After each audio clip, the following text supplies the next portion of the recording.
今日係大年初一，在此謹祝各位新年蒙福，主恩滿溢。希伯來書6章1節嗰度話，所以我們應當離開基督初步的道理，努力進到成熟的地步。基督徒嘅生命係逐漸進步嘅，唔係一蹴而就。我哋嘅目標係基督嘅完全。但係呢個完全係一個永遠都唔向後退嘅目標，佢嘅出發點乃係我哋按住上帝嘅形象所具備嘅神性，呢種內在嘅神性本質，令到我哋有向上逐漸進步嘅可能。如果冇咗佢，我哋就同其他嘅生物係冇分別㗎啦。既然有呢點神性，我哋就會向前邁進。永遠唔會滿足於現狀，呢種靈性嘅唔滿足，正係人類向上奮進嘅原動力。我哋最終嘅目標就係嗰個理想中最完全嘅神性。喺基督裏面，呢個完全嘅神性已經清楚咁彰顯咗出嚟啦。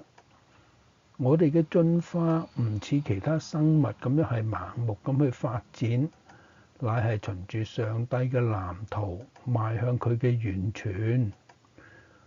冇人能夠喺世上完全達到呢個境界嘅，因為如果一旦達到咗咧，進步就會終止，生命亦都失去咗意義同埋趣味。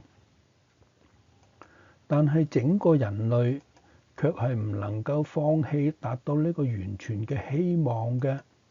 呢個係基督教信仰中嘅辯證法，係以上帝為目標嘅無限進展。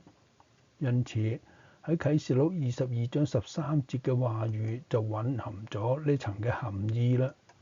我是阿拉法，是俄梅戛，我是首先的，也是末後的，我是創始的，也是成終的。喺今日農曆年初一嘅時候，踏進新年，其實就好似踏進去一個神秘嘅大門，門裏面彷彿係一片黑暗嘅處所，即使我哋睜住眼睛，亦都見唔到任何東西，令人惶惶不可終日，唔知道將要遇到啲乜嘢啦。但係總會有一隻手喺黑暗之中伸過嚟，呢個係一種生活嘅探險。正如亞伯拉罕離開吾珥出去嘅時候，係唔知道去邊度嘅，但係佢知道嘅係呢一位喺冥冥中領導我哋嘅上帝，佢係唔會令到我哋跌倒嘅。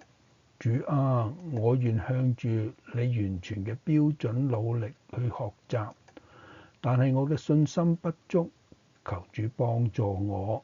阿門。